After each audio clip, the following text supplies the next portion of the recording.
Chapter number 4 planning के बाद हम स्टार्ट कर रहे हैं chapter number 5 organising.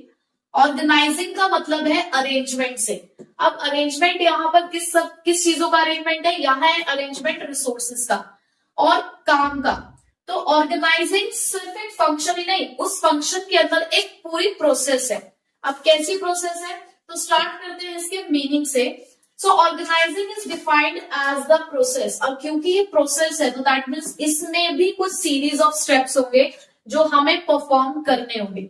So it is the process of identifying and grouping the work to be performed। भाई आपने प्लानिंग में ये तो डिसाइड कर लिया कि आपका क्या ऑब्जेक्टिव है। आप उस ऑब्जेक्टिव को अचीव करने के लिए आप काम क्या करोगे, आपको कौन कौन से वर्क टारगेट्स हैं, आपके कौन से काम है जो आपको पूरे करने हैं। तो सबसे पहले आप उनको करोगे आइडेंटिफाई, देन उसके बाद आप उनको करोगे ग्रुप। ग्रुप मतलब जो सिमिलर नेचर ऑफ वर्क होगा उसको एक ही जगह पर कलेक्ट कर लिया जाएगा, यानी कि बनाए जाएंगे departments. And defining and delegating the responsibility and authority. और यहाँ पर हम क्या करते हैं, पहले तो रिलेशनशिप्स को डिफाइन करते हैं। अब यहाँ पे रिलेशनशिप्स का मतलब होता है सुपीरियर और सबऑर्डिनेट रिलेशनशिप। भाई कौन किसका सुपीरियर है, कौन किसका सबऑर्डिनेट है, कौन किसके साथ बैठकर काम करेगा, वो सारे रिलेशनशिप्स यहाँ पर डिफाइन।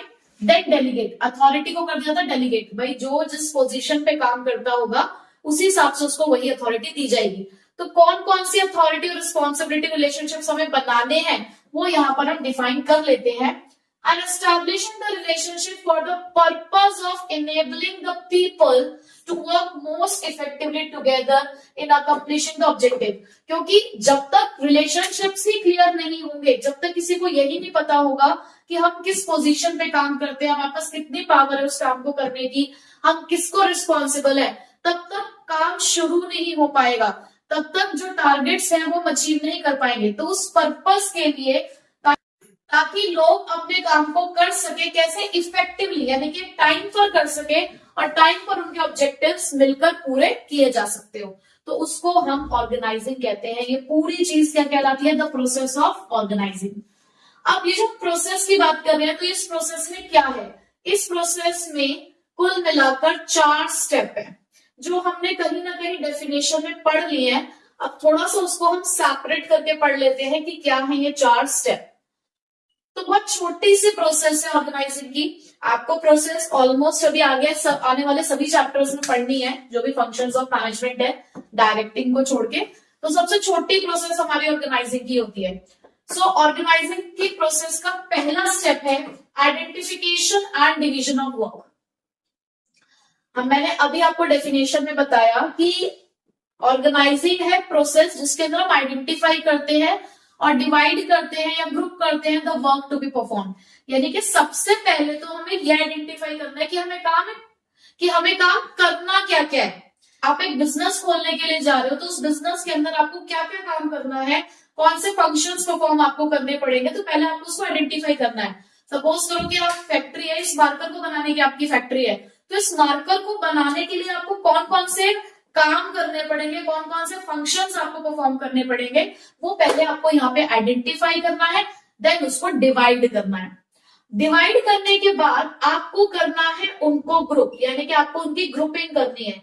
ग्रुपिंग मीन्स कि जो भी सिमिलर नेचर ऑफ फंक्शंस होंगे, जैसे कि आप सिर्फ मार्कर ही नहीं, आप पेंसिल भी मैन्युफैक्चर करते हो, आप इरेजर भी मैन्युफैक्चर करते हो, तो तीनों ही प्रोडक्ट के लिए आपको रॉ मटेरियल खरीदना है। दैट मीन्स आपने देखा कि एक परचेज फंक्शन है, ठीक है, तो आपने अलग से परचेज फंक्शन बनाया, आपने अलग से एक परचेज फंक्शन का ग्रुप बनाया और उसको एक डिपार्टमेंट का नाम दे दिया, परचेज डिपार्टमेंट।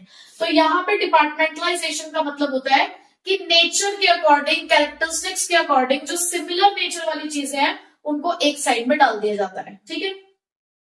उसके बाद असाइनमेंट ऑफ ड्यूटीज। अब हर एक डिपार्टमेंट का एक डिपार्टमेंटल हेड बनाया जाता है, यानी कि जितने भी ग्रुप बनाए जाते हैं उन सभी ग्रुप को एक हेड दिया जाता है, एक डिविजनल हेड दिया जाता है जो उस डिवीजन के लिए रिस्पॉन्सिबल है। तो उनको उनकी ड्यूटी सौंप देना, यानी कि एक चार्ज देना है एक इंडिविजुअल को उस पर्टिकुलर ग्रुप का, उसे बोलते हैं असाइनमेंट ऑफ ड्यूटीज। असाइनमेंट मतलब सौंप देना, काम सौंप देना is assignment of duties. Next, establishing the reporting relationship. इसका मतलब है who has to report to whom, यानी कि कौन किसको जाकर रिपोर्ट करेगा। ये ऐसा रिलेशनशिप बनाना हम यहीं पर सीखते हैं, यानी कि ऑर्गेनाइजिंग की प्रोसेस के अंदर ही, ऑर्गेनाइजिंग फंक्शन के अंदर ही सुपीरियर सबऑर्डिनेट का रिलेशनशिप बनता है, प्लानिंग में नहीं बनता। प्लानिंग में तो सिर्फ आपने देखा है कि ऑब्जेक्टिव्स क्या है हमारे, बट उन ऑब्जेक्टिव्स को अचीव करने का जो आगे का काम है, आगे की प्रोसेस है, वो हमारे ऑर्गेनाइजिंग में आई। तो ऑर्गेनाइजिंग ने हमें ये बताया कि कौन किसका सुपीरियर है, कौन किसका सबऑर्डिनेट है। जो एक सबऑर्डिनेट है वो अपने सुपीरियर के लिए रिस्पॉन्सिबल है, वो उसको रिपोर्ट करेगा। तो ये जो रिश्ता है, ये जो रिलेशनशिप है, रिपोर्टिंग रिलेशनशिप, वो क्लियर होता है जाके ऑर्गेनाइजिंग प्रोसेस में। तो ये 4 स्टेप है हमारे ऑर्गेनाइजिंग प्रोसेस के। कौन कौन से? सबसे पहला identification and division of work, second departmentalisation, third है assignment of duties and fourth है एस्टैब्लिशिंग द रिपोर्टिंग रिलेशनशिप। ठीक है, तो बढ़ते हैं इंपॉर्टेंस ऑफ ऑर्गेनाइजिंग। अब हमारे लिए ऑर्गेनाइजिंग क्यों जरूरी है, क्यों हम ऑर्गेनाइजिंग की प्रोसेस को फॉलो करते हैं। तो सबसे पहला पॉइंट है इसके अंदर द बेनिफिट ऑफ स्पेशलाइजेशन। देखो, हमने प्रोसेस में एक पॉइंट पढ़ा डिपार्टमेंटलाइजेशन। तो डिपार्टमेंटलाइजेशन का मतलब क्या हुआ? ग्रुप, यानी कि हमने एक डिपार्टमेंट बना दिया, आपका डेली काम है कि आपको यही करना है। आप डेली आकर एक ही काम कर रहे हो, रिपीटेडली आप एक ही काम कर रहे हो। भाई, अगर आप मैथमेटिक्स के किसी एक सम को अगर डेली करोगे ना, या दिन में 4 से 5 बार कर लोगे, तो ऐसा होने लगेगा कि आपको आगे का स्टेप अपने आप याद आने लगेगा, आपको अपने आप समझ आने लगेगा कि आगे क्या करना है, यानी कि आपकी एफिशिएंसी इंक्रीज होगी। जिस मैथमेटिक्स के सम को पहले आप आधे घंटे तक नहीं सॉल्व कर पा रहे थे, जब आप उसमें मास्टर हो गए, आप उसको सीख गए, अब जब आपने उसको 5 बार 6 बार कर लिया, तो आपका जो टाइम होगा उसको सॉल्व करने का, वो कम होने लगेगा धीरे धीरे, और धीरे धीरे आपको आगे के स्टेप्स अपने आप ही याद आने लगेंगे। दैट मीन्स आप हो गए उसमें स्पेशलिस्ट। का फायदा यही हुआ कि रिपीटेड परफॉर्मेंस होती है, वो क्या लेकर आती है? स्पेशलाइजेशन लेकर आती है, और स्पेशलाइजेशन लेकर आएगी हमेशा एफिशिएंसी। तो एफिशिएंसी तो आपके बिजनेस के लिए अच्छा ही है। Next, clarity in working relationships. देखो, यहाँ पर रिपोर्टिंग रिलेशनशिप्स आपको बता दिए जाते हैं, आपको ये बता दिया जाता है कि आप किसको जाके रिपोर्ट करने वाले हो, यानी कि कौन आपका सुपीरियर है। तो किसी भी तरीके की कोई एम्बिग्विटी नहीं है यहाँ पर। एम्बिग्विटी से हमारा मतलब क्या है? कोई भी कंफ्यूजन नहीं है माइंड में कि कौन हमारा सुपीरियर है, कौन हमारा सबऑर्डिनेट है, सब कुछ यहाँ पर क्लियर है। तो जब क्लियर है तो काम स्मूथली होता है, किसी भी तरीके का कोई इंटरप्शन आता ही नहीं है। Next, optimum utilization of resources. देखो, ऑप्टिमम यूटिलाइजेशन से हमारा क्या मतलब होता है? The best possible usage of resources, यानी कि इस तरीके से अपने रिसोर्सेज का इस्तेमाल करना है कि किसी भी तरीके से वेस्टेज ना हो। तो यहाँ पर क्योंकि प्रॉपर असाइनमेंट ऑफ ड्यूटीज होती है, यहाँ हम अपनी ड्यूटीज को प्रॉपरली असाइन करते हैं ताकि किसी भी तरीके की ओवरलैपिंग ना हो। देखो, अगर आपको यूटिलाइजेशन करना है रिसोर्सेज का, तो 2 चीजों का ध्यान रखना होगा। एक तो किसी भी तरीके से ओवरलैपिंग नहीं होनी चाहिए रिसोर्सेज की, और डुप्लीकेशन नहीं होना चाहिए, यानी कि 2 बार एक ही काम 2 बार ना हो रहा हो, क्योंकि दोनों ही हमारे लिए गलत है। अगर एक का काम दूसरे के काम के आड़े आ रहा है तो दैट इज ओवरलैपिंग, और एक ही काम बार बार हो रहा है, 2 लोग एक ही काम को कर रहे हैं, तो दैट इज डुप्लीकेशन, और दोनों ही वेस्टेज ऑफ रिसोर्सेज का कारण है। तो यहाँ पर ऑर्गेनाइजिंग ये इंश्योर करता है कि ये दोनों ही चीजें ना हो। नेक्स्ट पॉइंट है हमारे पास अडेप्टेशन टू चेंज।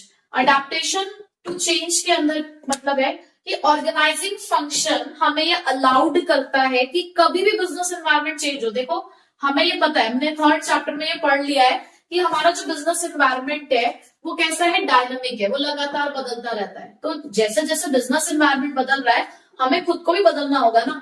तो ऑर्गेनाइजिंग हमें हेल्प करता है to modify our business structure, कि जैसे बिजनेस एनवायरनमेंट में चेंज हुआ उसी के अकॉर्डिंग हमें भी थोड़े थोड़े अपने बिजनेस ऑपरेशंस बदलने होंगे। भाई, अगर हम सरवाइव करना चाहते हैं तो हमें अपने बिजनेस ऑपरेशंस बदलने होंगे।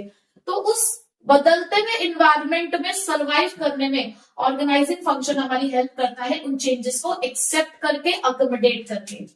नेक्स्ट, इफेक्टिव एडमिनिस्ट्रेशन, क्योंकि यहाँ पर क्लैरिटी इन वर्किंग रिलेशनशिप है, जो हमने 2nd पॉइंट में ही पढ़ लिया कि यहाँ पर वर्किंग रिलेशनशिप्स पूरी तरीके से डिफाइन कर दिए जाते हैं, पूरी तरीके से यहाँ पर बता दिया जाता है कि आपका सुपीरियर कौन है और आपका सबऑर्डिनेट कौन है। तो कोई कंफ्यूजन नहीं है किसी के भी माइंड में, ना तो काम से रिलेटेड, क्योंकि देखो यहाँ हमने डिवीजन ऑफ वर्क भी किया है, ना तो काम से रिलेटेड कोई कंफ्यूजन है, ना अथॉरिटी और रिस्पॉन्सिबिलिटी से रिलेटेड कोई कंफ्यूजन है कि हमें क्या करना है, हमारी रिस्पॉन्सिबिलिटीज क्या है, कितनी पावर्स है हमारे पास, वो सब चीजें यहाँ डिफाइन कर दी जाती है पहले से ही।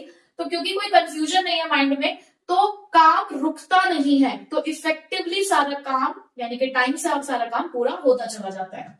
Next, development of personal. देखो यहाँ पर ना हमने एक पॉइंट पढ़ा है, डेलीगेटिंग अथॉरिटी, यानी कि अथॉरिटी को बांट देना, या कहो अथॉरिटी को किसी को सौंप देना। तो जब अथॉरिटी अपने पर्सनल यानी कि एम्प्लॉयज को सौंपी जाती है, क्योंकि देखो ऑर्गेनाइजेशन में कोई एक बंदा सारे काम नहीं कर सकता, ऑर्गेनाइजेशन में कोई एक बंदा सारे काम नहीं कर सकता। हम कहीं ना कहीं अपनी पावर, अपनी थोड़ी सी अथॉरिटी दूसरों के साथ क्या करते हैं, शेयर करते हैं, यानी कि अपने अथॉरिटी को डेलीगेट करते हैं। अब जहां पे डेलीगेशन आया, जहां पर आप अपनी अथॉरिटी को बांट रहे हो, दैट मीन्स आप सामने वाले को मौका दे रहे हो कि now it's your turn to showcase your talent, कि अब आपकी बारी है कि दिखाओ आप क्या कर सकते हो।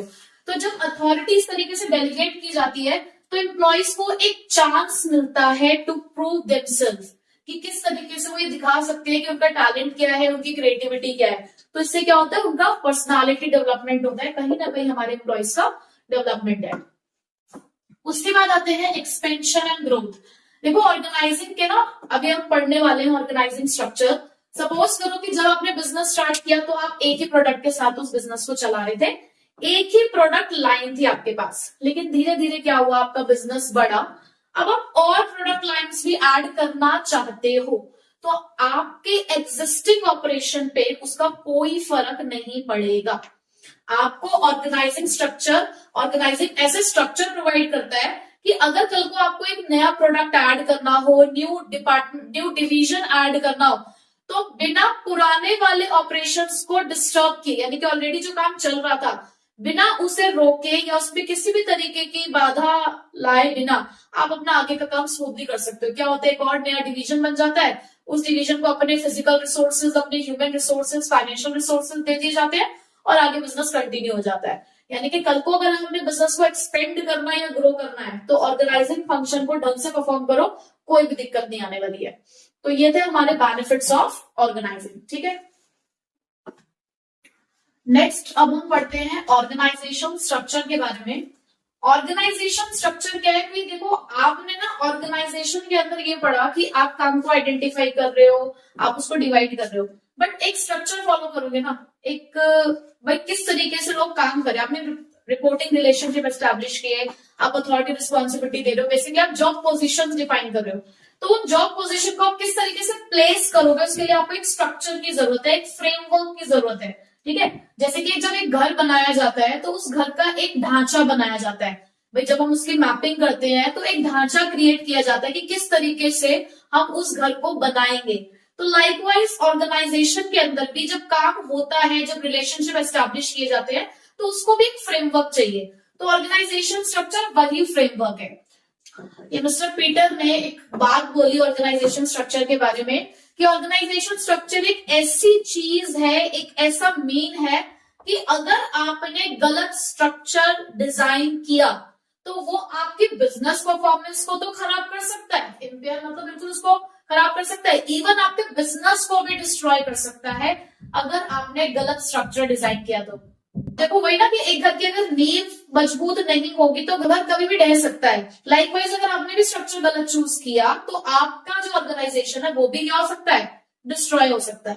तो क्या बोला गया ऑर्गेनाइजेशन स्ट्रक्चर को, that it is a framework within which the managerial and operating task are perform, यानी कि ये वो ढांचा है, वो फ्रेमवर्क है जिसके अंदर हमारे मैनेजरियल और ऑपरेटिंग टास्क परफॉर्म किए जाते हैं, यानी कि जो काम हमने सोचा है वो हम यहाँ पर पूरा करते हैं।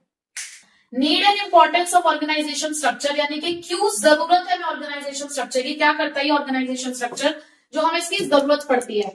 तो सबसे पहले इंक्रीज प्रॉफिटेबिलिटी, यानी कि अगर आप स्ट्रक्चर सही डिजाइन करोगे तो काम सही होगा, क्योंकि सबको पता होगा कि हमें कहाँ कहाँ काम करना है, कैसे कैसे करना है। तो जब काम सही होगा, प्रोडक्टिविटी बढ़ेगी, तो प्रॉफिटेबिलिटी अपने आप बढ़ जाएगी।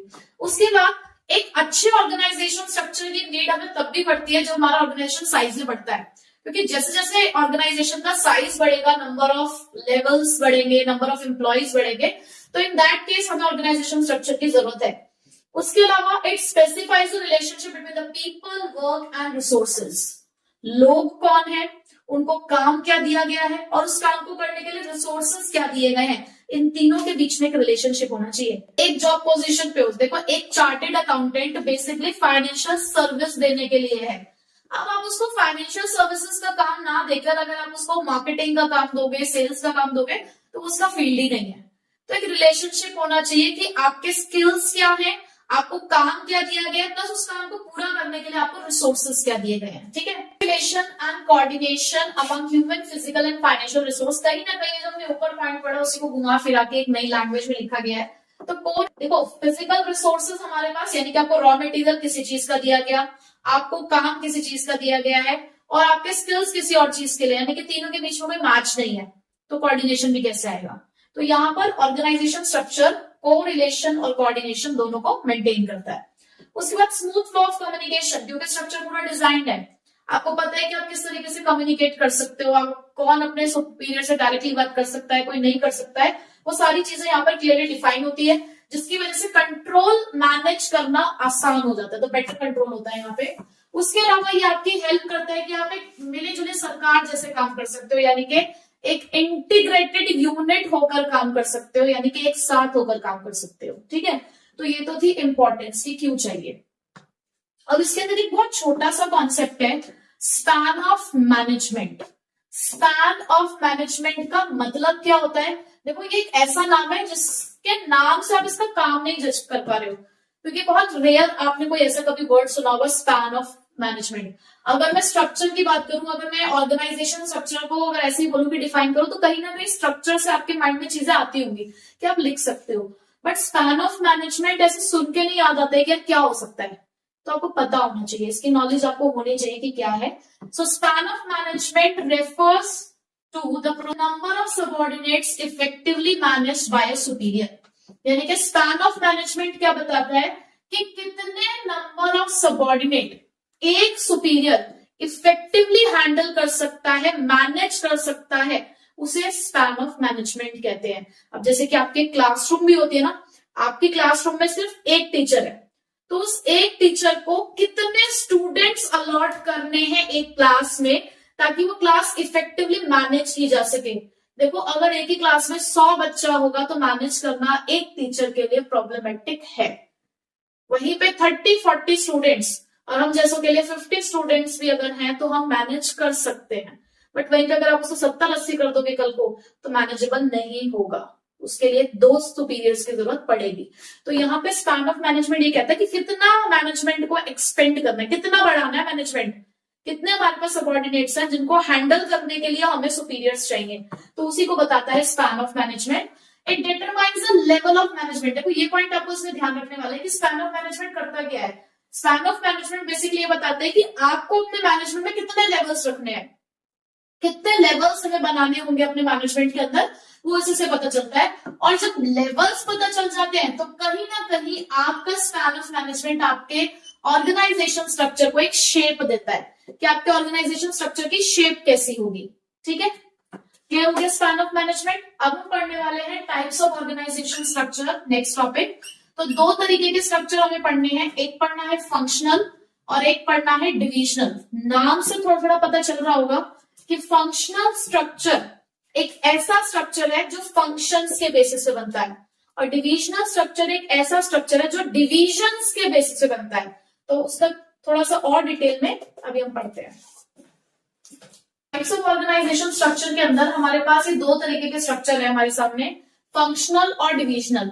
देखो फंक्शनल स्ट्रक्चर बनाया जाता है on the basis of functions, यानी कि जब आप एक प्रोडक्ट बना रहे हो, ठीक है, और उस एक प्रोडक्ट के अंदर आप जितने भी काम करते हो, जितने भी फंक्शंस आप परफॉर्म करते हो, आप उसे एक ही डिपार्टमेंट में ग्रुप कर देते हो। यानी कि यहाँ पर क्या हो रहा है, ग्रुपिंग ऑफ जॉब्स, यहाँ पर आप जॉब्स के बेसिस पे काम करते हैं कि ऑर्गेनाइजेशन में आप जो भी काम कर रहे हो ना, उस काम के लिए आपने क्या किया, उन जॉब्स को ग्रुप करके अलग अलग डिपार्टमेंट्स आपने बना दिए, सेपरेट डिपार्टमेंट्स अगर आपने क्रिएट कर दिए तो वो आपका फंक्शनल स्ट्रक्चर है, यानी कि ये बनाया जाता है on the basis of functions. और इसकी सुटेबिलिटी क्या है, यानी कि कब आप एक फंक्शनल स्ट्रक्चर को क्रिएट करते हो, जब आपका ऑर्गेनाइजेशन ग्रो कर रहा हो, यानी कि बढ़ रहा हो ऑर्गेनाइजेशन आपका, आपके यहाँ पे एक्टिविटीज डाइवर्सिफाइड है, यानी कि बहुत अलग अलग तरीके की एक्टिविटीज आपको करनी पड़ती है, फंक्शंस बहुत अलग अलग तरीके के हैं। और जब आपको स्पेशलाइजेशन चाहिए, क्योंकि यहाँ पे स्पेशलाइजेशन इसलिए क्योंकि जॉब्स रिपीटेडली परफॉर्म की जा रही है, क्योंकि हमने यहाँ पे डिपार्टमेंट्स बना दिए हैं। अब इसका एग्जांपल आप देखो स्ट्रक्चर का, कि ये एक मैनेजिंग डायरेक्टर है, इस मैनेजिंग डायरेक्टर के अंडर यहाँ पर 4 आपको डिपार्टमेंट्स दिख रहे हैं, अभी तो मैंने सिर्फ ये 4 ही बनाया, होते और भी बहुत सारे हैं। ये 4 फंक्शंस है बेसिकली।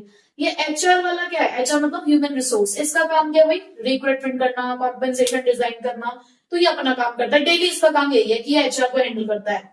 इसका काम है मार्केटिंग, यहाँ पे जितने भी लोग होंगे वो मार्केटिंग का काम करते हैं, यहाँ पे रिसर्च एंड डेवलपमेंट का काम चलता है, यहाँ परचेज का काम चलता है, यानी कि रिपीटेडली सेम जॉब ही परफॉर्म की जाती है। तो इससे क्या होगा, स्पेशलाइजेशन आएगा। अब क्या फायदा है किसी एक फंक्शनल स्ट्रक्चर को अडॉप्ट करके, तो पहला फायदा है फंक्शनल स्पेशलाइजेशन, उस फंक्शन को परफॉर्म करने में आपकी स्पेशलाइजेशन आएगी। क्यों, क्योंकि रिपीटेडली आप उसी काम को कर रहे हो, ऑन द डेली बेसिस आप वही काम करते हो और आते हो वही काम करते हो, तो उस काम में आपका स्पेशलाइजेशन आ जाता है। इफेक्टिव कंट्रोल और कोऑर्डिनेशन है, क्योंकि हर एक फंक्शन को हमने अलग अलग बना रखा है, तो उनको कंट्रोल भी कर सकते हो और आपस के और इनके आपस में कोऑर्डिनेशन भी सेट कर सकते हैं कि वन आफ्टर वन किस तरीके से फंक्शंस परफॉर्म किए जाएंगे। एफिशिएंसी, देखो जहां स्पेशलाइजेशन है वहां एफिशिएंसी होगी। भाई आप जब स्पेशलिस्ट हो रहे हो किसी काम को करने में, तो आप वेस्टेज नहीं करोगे ना, दैट मीन्स लीस्ट कॉस्ट के साथ आप अपने टारगेट को अचीव करोगे, तो एफिशिएंसी आपको जरूर मिलेगी। क्यों, क्योंकि यहाँ पे वेस्टेज ऑफ रिसोर्सेस मिनिमम हो जाता है।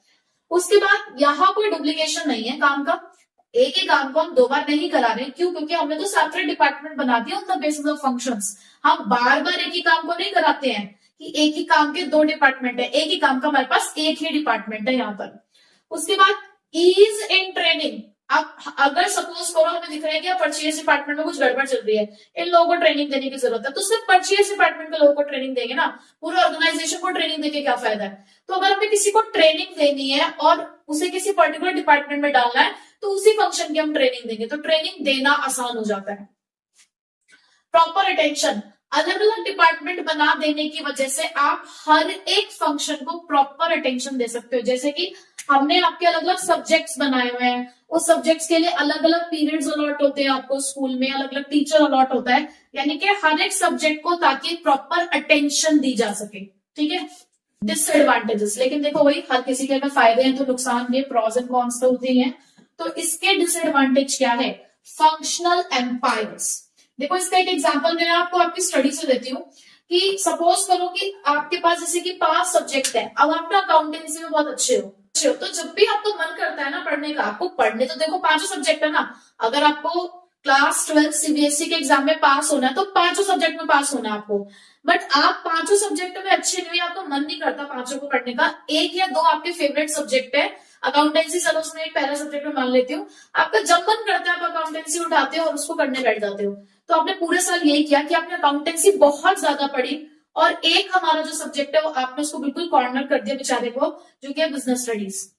अब मन नहीं करता उसको पढ़ने का और पूरे साल आपने उसको पूरा इग्नोर किया, तो जब उसकी बारी आई ना इग्नोर करने की बिजनेस स्टडीज की, तो रिजल्ट में उसने आपको इग्नोर कर दिया। अकाउंटेंसी में आप लेकर आ रहे हो 80 में से 75, 76, वहीं पे बिजनेस स्टडीज में तुम पास तो हो गए हो, लेकिन तुम्हारा नंबर आए 80 में से 30। तो यहाँ पे अकाउंटेंसी का डोमिनेंस कर दिया तुमने, जिसकी वजह से उस पर्टिकुलर सब्जेक्ट में तो तुमने वाहवाही लूट ली लोगों की, लेकिन जब ओवरऑल तुम्हारा रिजल्ट तुमसे पूछा गया तो क्या था, खराब हो गया ना। क्यों, क्योंकि यहाँ पर आपने एक को बहुत ज्यादा इंपॉर्टेंस दे दी। बिल्कुल यही काम वो यहाँ कह रहे हैं, फंक्शनल एम्पायर। एम्पायर का मतलब क्या होता है, किसी का साम्राज्य बन जाना एक तरीके से, मतलब एम्पायर क्या होता है एक तरीके से साम्राज्य ना, कि कई बार क्या होता है कि कई बार कोई एक फंक्शन ओवर एम्फेसाइज हो जाता है, वो हम उसके ऊपर ज्यादा ही ध्यान दे देते हैं और बाकी फंक्शंस नेग्लेक्ट हो जाते हैं, जबकि किसी भी एक प्रोडक्ट को बनाने के लिए सभी फंक्शंस को प्रॉपर यूज करना जरूरी है, सभी फंक्शंस का परफॉर्म होना जरूरी है, सभी पे ध्यान देने की जरूरत है। तो इसीलिए ये एक डिसएडवांटेज हम इसके अंदर देख सकते हैं। कोऑर्डिनेशन, अब वही बात, जब आप प्रॉपर टाइम टेबल से काम नहीं करते ना, तो आपके सब्जेक्ट्स के बीच में कोऑर्डिनेशन नहीं बनता है। आपको समझ ही नहीं आता कि यार कब क्या करना है, कैसे करना है, वो समझ नहीं आता। कोऑर्डिनेशन चाहिए, हर चीज में कोऑर्डिनेशन की जरूरत है। तो जब यहाँ अलग अलग फंक्शंस होते हैं ना, तो कई बार इनके बीच में भी कोऑर्डिनेशन नहीं सेटअप हो पाता, नहीं मान रहे एक दूसरे की बात। परचेज वाला टाइम से सामान खरीद के नहीं दे रहा, प्रोडक्शन वाला बना नहीं पा रहा, तो सेल्स वाला कह रहे कि हम बेचे कब, जब आपके पास सामान बनकर ही नहीं आएगा। तो कोऑर्डिनेशन में प्रॉब्लम आ जाती है कई बार। और वही जहां दो बर्तन होते हैं वहां खड़कते तो जरूर है। तो जब अलग अलग फंक्शनल डिपार्टमेंट्स बनेंगे तो कॉन्फ्लिक्ट्स भी होंगे। तो कई बार एक ओपिनियन पे, किसी बात पे जब सब सहमत नहीं होते तो कॉन्फ्लिक्ट्स हो जाते हैं। इनफ्लेक्सिबिलिटी है, कल को अगर आपको अपना बिजनेस बढ़ाना है तो कहीं ना कहीं फंक्शनल स्ट्रक्चर में आप ये काम नहीं कर पाओगे, क्योंकि यहाँ पर ग्रोथ अगर आप साइज में करते हो, मतलब यहाँ पर इनफ्लेक्सिबिलिटी इसलिए भी है क्योंकि डिपार्टमेंट्स को हैंडल करना है आपने, अलग अलग फंक्शंस आप परफॉर्म कर रहे हो यहाँ पे, और कोऑर्डिनेशन में प्रॉब्लम आ सकती है। तो ये इनफ्लेक्सिबिलिटी है कि यहाँ पर चेंजेस, मॉडिफिकेशन बहुत आसान नहीं है। यहाँ पे मॉडिफिकेशन आप कर सकते हो, बट थोड़ा सा यहाँ पे प्रॉब्लम आती है मॉडिफिकेशन करने में, ठीक है। Next, divisional structure. अब इसका हमारे पास मेन चीज क्या है, डिवीजन, यानी कि ये ऐसा आपका स्ट्रक्चर है जो डिविजन्स बनाता है। यहाँ फंक्शंस, जॉब्स मेन है, तो यहाँ डिविजन्स। तो डिविजनल स्ट्रक्चर क्या है कि जहां पर एक ही प्रोडक्ट की जॉब, वन प्रोडक्ट की जो जॉब्स है वो एक डिपार्टमेंट में डाल दी जाती है। अब आप कहोगे यहाँ पर भी तो यही हुआ, यहाँ पे भी तो आपने ये बोला है कि जॉब्स वन डिपार्टमेंट में डाल दी जाती है। यहां मैंने बोला है जॉब्स, जॉब से मेरा क्या मतलब है, फंक्शंस। यहां पर मैंने बोला है प्रोडक्ट, क्या बोला है, प्रोडक्ट। यहां डिपार्टमेंट फंक्शन के बेसिस पे बनते हैं, यहां डिपार्टमेंट प्रोडक्ट के बेसिस पर बनते हैं, ठीक है। और यहाँ पे डिपार्टमेंट से हमारा मतलब है डिवीजन, यानी कि हम यहाँ पर ऐसा हो सकता है कि अलग अलग प्रोडक्ट्स बनाते हो। तो मैंने क्या किया, सपोज करो, देखो जैसे यहाँ पे आपको स्ट्रक्चर दिख रहा होगा कि एक मैनेजिंग डायरेक्टर है। अब इस कंपनी में 4 प्रोडक्ट बनते हैं, फुटवेयर भी है, गारमेंट्स भी है, स्किन केयर भी है। तो यहाँ पर कॉस्मेटिक के अपने अलग फंक्शंस होंगे, इनका अपने एक अलग डिवीजन बना रखा हमने, ये अपने फंक्शन परफॉर्म करते हैं। ऐसे गारमेंट्स वाले अपने अलग सारे फंक्शंस परफॉर्म करते हैं, फुटवेयर अपने। जैसे कि अगर 4 प्रोडक्ट है ना, तो 4 परचेजिंग डिपार्टमेंट होंगे, 4 सेल्स डिपार्टमेंट होंगे, 4 मार्केटिंग डिपार्टमेंट होंगे, यानी कि जितने ज्यादा प्रोडक्ट उतनी बार वो फंक्शन परफॉर्म किया जा रहा है। यानी कि यहाँ पर मल्टीप्लीकेशन ऑफ फंक्शंस है, यानी कि डुप्लीकेशन आप यहाँ कह सकते हो कि एक ही काम यहाँ पर मल्टीपल ऑफ टाइम्स हो रहा है, ठीक है। तो यहां पर बेसिकली कब हम डिविजनल स्ट्रक्चर को अडॉप्ट करेंगे, जब आपके पास होंगे लार्ज वेराइटीज ऑफ प्रोडक्ट, यानी कि जब आप मल्टी प्रोडक्ट कंपनी हो, आप सिर्फ एक ही प्रोडक्ट में नहीं, मल्टीपल प्रोडक्ट्स में अगर आप डील करते हो तो आप डिविजनल स्ट्रक्चर पे हो। लेकिन जब आप सिंगल प्रोडक्ट पे हो, सिंगल प्रोडक्ट लाइन पे, तो आप फंक्शनल स्ट्रक्चर को चूज कर सकते हो। उसके अलावा जब आप ग्रो कर रहे हो, आपको ज्यादा डिपार्टमेंट चाहिए, नए नए लेवल्स ऐड करने हो, तब भी आप डिविजनल को यूज कर सकते हो। अब इसके भी अपने कुछ डिसएडवांटेजेस और एडवांटेजेस है। पहला, प्रोडक्ट स्पेशलाइजेशन। यहां सिर्फ आप फंक्शंस के बारे में सीखते हो, यहां आप पूरे प्रोडक्ट के बारे में सीखते हो, पूरे प्रोडक्ट का स्पेशलिस्ट। एक जो डिविजनल हेड होता है, देखो डिविजन्स बनेंगे तो उनके ऊपर एक हेड तो होगा ना, तो वो जो हेड है वो उस पूरे प्रोडक्ट का स्पेशलिस्ट होगा, उसे सब पता होगा कि पूरे प्रोडक्ट में किस तरीके से काम होता है। तो यहाँ प्रोडक्ट स्पेशलाइजेशन है।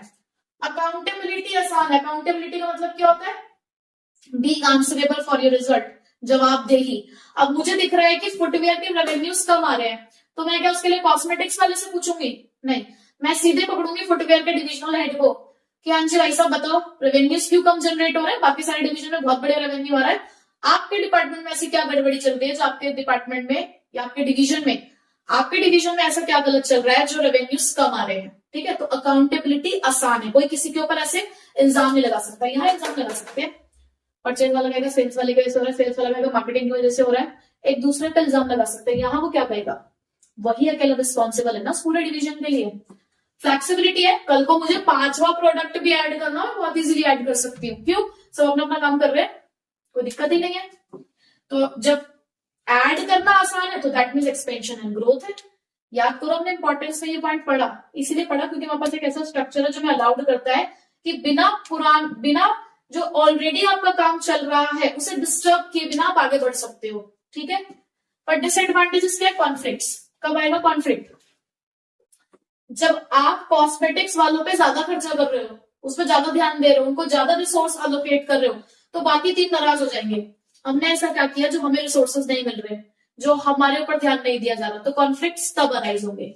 उसके अलावा कॉस्टली, एक ही फंक्शन को 4 बार परफॉर्म कर रहे हो, तो 4 बार स्टाफ रखा जा रहा है, 4 ही मतलब अलग अलग स्टाफ भी रखा जा रहा है, डुप्लीकेशन ऑफ एफर्ट्स हो रहे हैं, तो कॉस्टली तो है। इग्नोर्स द ऑर्गेनाइजेशनल इंटरेस्ट, कई बार क्या होता है, जैसे यहाँ पर फंक्शनल एम्पायर्स था ना, किसी एक फंक्शन को आपने ज्यादा इंपॉर्टेंस दे दी थी, यहाँ पर एक प्रोडक्ट इंपॉर्टेंस में चला जाता है। जब हमें ये दिख रहा है कि यार स्किन केयर से अच्छा रेवेन्यू आ रहा है, तो हमने अपने सारे एफर्ट स्किन केयर के लिए लगा रहे हैं, यानी कि जो टॉप लेवल वाला बंदा है उसका मेन फोकस स्किन केयर की तरफ हो गया। अब जब उसे दिखा कि सारा फोकस हमारी तरफ आ रहा है, तो जो यहाँ पे काम करने वाले बंदे होंगे ना, वो क्या करेंगे, ऑर्गेनाइजेशन के इंटरेस्ट को भूल जाएंगे, फिर वो भी अपना पर्सनल मोटिव ढूंढने लगेंगे। तो कई बार क्या होता है कि डिविजनल स्ट्रक्चर के अंदर हम ऑर्गेनाइजेशनल इंटरेस्ट को भूल जाते हैं और ग्रुप इंटरेस्ट की तरफ चलते हैं, डिविजनल इंटरेस्ट की तरफ चलते हैं, जो कि गलत है हमारे ऑर्गेनाइजेशन के लिए। ठीक है, तो ये थे हमारे फंक्शन और डिविजनल स्ट्रक्चर। आपको खुद एक बार इसका डिफरेंस पढ़ना है, अगर आपको कॉन्सेप्ट समझ में आ गया तो डिफरेंस आपको इजीली समझ में आ जाएगा। ठीक है, तो अब फॉर्मल और इनफॉर्मल ऑर्गेनाइजेशन के बारे में बात करते हैं। तो हमारे पास ये भी 2 स्ट्रक्चर्स हैं, यानी कि हमारे ऑर्गेनाइजेशन में ना फॉर्मल और इनफॉर्मल दोनों तरीके के ऑर्गेनाइजेशन हमें देखने को मिलते हैं। यानी कि कहीं कहीं पर हम फॉर्मल हैं तो किसी पार्ट पे हम इनफॉर्मल है, बट कैसे कैसे ये फॉर्मल और इनफॉर्मल डिसाइड किया जाता है। देखो, अगर मैं फॉर्मल ऑर्गेनाइजेशन की बात करूं तो हर एक ऑर्गेनाइजेशन फॉर्मल है। फॉर्मल का मतलब एक ऐसा ऑर्गेनाइजेशन जो अथॉरिटी रिस्पॉन्सिबिलिटी रिलेशनशिप से बना है, जो फॉर्मल लाइंस से बना है। यानी कि हम कुछ रूल्स और रेगुलेशंस बनाते हैं किसी ऑर्गेनाइजेशन में, हम एक चेन ऑफ कम्युनिकेशन बनाते हैं, चेन ऑफ कमांड बनाते हैं, तो ये फॉर्मल ऑर्गेनाइजेशन का पार्ट है कि किसी ऑर्गेनाइजेशन में एक इंडिविजुअल किस तरीके से बिहेव करेगा, बेसिकली उसका बिहेवियर भी वो फॉर्मल ऑर्गेनाइजेशन डिफाइन कर रहा है। तो फॉर्मल ऑर्गेनाइजेशन एक ऐसा स्ट्रक्चर है जो अथॉरिटी रिलेशनशिप्स के बेसिस पर मैनेजमेंट क्रिएट करता है। ठीक है, और ये किस तरीके से क्या क्या करता है, ये आपके जॉब रिलेशनशिप्स को स्पेसिफाई करता है कि भाई आपके जॉब रिलेशनशिप्स क्या होंगे, बेसिकली वही सुपीरियर सबऑर्डिनेट का रिलेशनशिप, यहीं पे पता चलता है हमें। यहाँ रूल्स और प्रोसीजर्स में रहकर हम लोग काम करते हैं, क्योंकि यहाँ ये बनाए जाते हैं, कुछ रूल्स है, कुछ रेगुलेशंस है, कुछ प्रोसीजर है काम करने के, उसमें रहकर हमें काम करना होता है। यहाँ पर सभी के एफर्ट्स कंबाइंड है, एक दूसरे से लिंक कर रहे हैं, एक दूसरे पे डिपेंड करते हैं। इसे डेलिबरेटली अपनी इच्छा से टॉप लेवल मैनेजमेंट क्रिएट करता है, और यहाँ पर हमारा जो भी फोकस है वो सिर्फ काम पर है।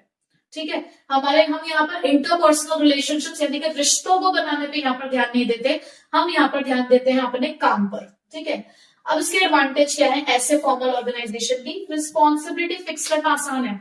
हमने आपको पावर दी, उसी पावर से रिलेटेड हमने आपको रिस्पॉन्सिबिलिटी दी, तो कल को अगर काम नहीं होगा तो हम आपकी रिस्पॉन्सिबिलिटी देख सकते हैं कि मतलब इतनी पावर है तो उसके इक्विवेलेंट आपको रिस्पॉन्सिबिलिटी हमने देना है। तो यहाँ रिस्पॉन्सिबिलिटी, जिम्मेदारियां फिक्स करना यहाँ आसान है। डुप्लीकेशन ऑफ एफर्ट्स नहीं है, क्योंकि यहाँ पे प्रॉपरली जो काम है वो साइन किया जाता है। ऑर्गेनाइजिंग का काम ही यही है कि आपको सही तरीके से काम को सौंपना, और उसी में इस ऑर्गेनाइजेशन को हम पढ़ रहे हैं। तो यहाँ पर डुप्लीकेशन एफर्ट्स नहीं है, क्योंकि यहाँ पर प्रॉपर रिलेशनशिप स्पेसिफाई कर दिए जाते हैं। यूनिटी ऑफ कमांड यहाँ मेंटेन्ड है। यूनिटी ऑफ कमांड क्या होता है कि एक पर्सन की एक सबऑर्डिनेट सिर्फ एक ही सुपीरियर से ऑर्डर और इंस्ट्रक्शन रिसीव करेगा related to a particular job, यानी कि एक सबऑर्डिनेट का एक ही सुपीरियर होगा। उसके बाद हेल्पफुल इन अचीविंग ऑब्जेक्टिव, क्योंकि यहाँ पर काम पर फोकस है, यहाँ पे कुछ रूल्स है, रेगुलेशंस है, रिस्पॉन्सिबिलिटीज फिक्स इजीली की जा रही है, तो यहाँ पर ऑब्जेक्टिव्स अचीव होते हैं। ये स्टेबिलिटी लाता है, क्योंकि यहाँ पर चीजें बदलती बहुत कम है। यहाँ पर आपको ना कहते हैं ना कि एक एनवायरमेंट मिला हुआ, एक वर्क एनवायरमेंट है, आपको उस वर्क एनवायरमेंट में रहकर काम करना है। तो यहाँ पर किसी भी तरीके का ऐसा नहीं है कि यार चीजें बदल रही हैं, तो यहाँ पे स्टेबिलिटी, एक बैलेंस बना हुआ है, क्योंकि कोऑर्डिनेशन है, क्योंकि यहाँ पे हम कह रहे थे कि कंबाइंड और इंटरलिंक्ड है, तो कोऑर्डिनेशन है तो स्टेबिलिटी है। क्लैरिटी है ड्यूटीज के बीच में, यानी कि किसी भी तरीके कोई कंफ्यूजन नहीं है, क्योंकि ऑलरेडी हम पहले ही फीचर में ये बात पढ़ चुके हैं कि जॉब रिलेशनशिप्स बने हुए हैं। उसके अलावा बट इसकी भी डिसएडवांटेजेस क्या हो सकती है, डिले इन एक्शन। क्यों? क्योंकि आप यहाँ पे स्केलर चेन को फॉलो करते हो, यहाँ पे एक चेन ऑफ कमांड फॉलो की जाती है, यहाँ पे यूनिटी ऑफ कमांड है। तो कई बार अगर हमें डिसीजन लेना है तो हमारे डिसीजन को पहले नंबर ऑफ चैनल से होकर गुजरना होगा, जब तक वहां से क्लैरिटी नहीं आएगी, वहां से परमिशन नहीं आएगी, तो कोई एक्शन नहीं लिया जा सकता। तो कई बार एक्शंस में डिले हो जाता है।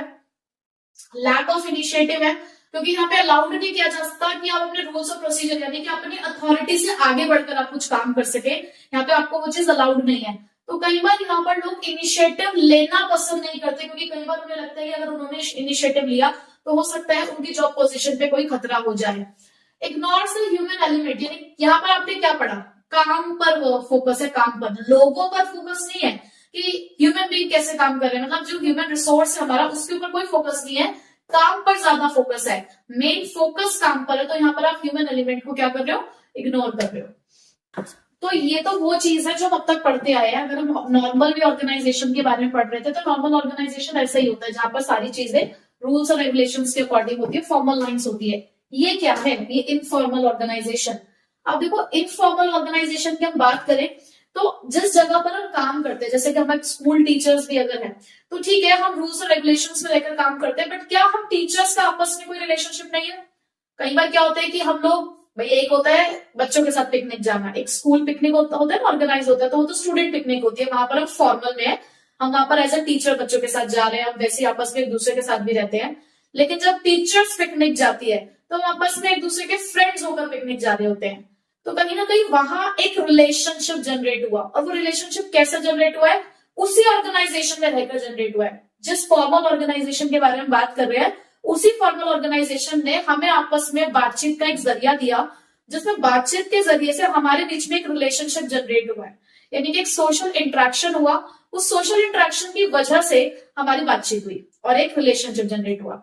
अब यहाँ पर क्या होता है कि देखो किसी भी ऑर्गेनाइजेशन में जब हम काम करते हैं तो हमारे अंदर बहुत सारी चीजें होती है, क्योंकि ऑर्गेनाइजेशन में हमारे साथ बहुत कुछ हो रहा होता है, तो फॉर्मल उन चीजों को बोलना अलाउड नहीं करता, क्योंकि यहाँ पर हमारा जो बिहेवियर होता है ना वो प्रिडिक्टेड होता है। सामने से अगर हमारा बॉस हम पे चिल्ला रहा है तो दैट इज प्रिडिक्टेड कि हम कुछ फर्दर रिस्पॉन्ड नहीं करेंगे, we have to listen as a subordinate. But वो जो चीजें अंदर चल रही हैं वो चीजें कहाँ क्लियर होंगी, वो क्लियर होती है इनफॉर्मल में जाके, कि जब हम लोगों से बातचीत करते हैं जब अंदर की चीजें निकलती हैं तो इनफॉर्मल हमें वो रास्ता देता है कि मैं अगर बहुत ही सिंपल लैंग्वेज में बोलूं आम भाषा में कि अपनी भड़ास को निकालना, तो भड़ास आप यहाँ निकाल सकते हो। अब भड़ास निकालने का मतलब यहाँ नहीं कि उल्टा सीधा बोलना, मीन्स मन हल्का करना, तो मन हल्का आप यहाँ पर कर सकते हो। तो इनफॉर्मल ऑर्गेनाइजेशन बहुत जरूरी है किसी भी ऑर्गेनाइजेशन में, क्योंकि ना यहाँ जो सोशल नीड एक एम्प्लॉय की सेटिस्फाई नहीं हो पा रही है, जो बातें वो यहाँ नहीं कह पा रहा है वो बातें वो यहाँ करेगा, और वो बहुत जरूरी है। ठीक है, so informal organisation arises out of the interaction, कि आप यहाँ पे इंटरेक्ट कर रहे हो among the people at the work, जहां आप काम करते हो वही इंटरेक्शन हो रहा है, which give rise to the network of social relationships, जिससे क्या होता है कि आपस में एक सोशल रिलेशनशिप क्रिएट होता है। ये इंस्टाग्राम पे जुड़ना, व्हाट्सएप पे जुड़ना, ये भी तो एक तरीके का सोशल इंटरेक्शन ही है, एक नेटवर्क ही तो क्रिएट हो रहा है। स्कूल का स्कूल ग्रुप बन जाना तो ये एक सोशल इंटरेक्शन ही है। तो जो आपका इनफॉर्मल ऑर्गेनाइजेशन है that originates within the formal organisation, आपकी इसी ऑर्गेनाइजेशन से निकला है ये, क्योंकि लोग तो यही के ही है ना। उसके अलावा यहाँ पर जो बिहेवियर है वो ग्रुप नॉर्म्स, एक तो होता है कि कई बार फ्रेंडशिप का भी ना एक लेवल्स होते हैं, फ्रेंडशिप के भी अलग अलग लेवल्स होते हैं। कुछ फ्रेंडशिप ऐसी होती है कि दोस्त है लेकिन फिर भी बहुत रिस्पेक्टफुल एक दूसरे से बात करेंगे कि हाँ मैम, जैसे अगर आपस में टीचर्स भी अगर फ्रेंड्स हैं तो तब भी वो एक दूसरे को मैम ही बोलते हैं, ऑर्गेनाइजेशन के बाहर भी। कुछ ऐसे होते हैं जो नाम से बुलाते हैं, कुछ ऐसे होते हैं जो कुछ अलग नाम रख के बुलाते हैं, तो मतलब एक लेवल है। तो वो लेवल कैसे डिसाइड हो रहा है, योर ग्रुप नॉर्म्स, कि आपने जो अपना अलग से ग्रुप बनाया है, आपने अपने ग्रुप्स के क्या रूल्स रखे, कि आप किस तरीके से रहोगे एक दूसरे के साथ, बहुत ज्यादा ओवर फ्रेंडली रहोगे, एक फैमिली की तरह रहोगे, या वहां पर भी थोड़ा सा आप अपना जो फॉर्मल वाला एक कंडक्ट है वो मेंटेन करोगे। तो इट्स डिपेंड कि आप किस तरीके से अपने ग्रुप नॉर्म्स बनाते हैं, वैसे आपका बिहेवियर भी होगा। It follows the independent channel of communication, कोई चैनल ऑफ कम्युनिकेशन नहीं है यहाँ पर। जैसे यहाँ स्केलर चेन है, यहाँ कोई चेन ऑफ कमांड नहीं है, कोई किसी से भी कैसे भी बात कर सकता है।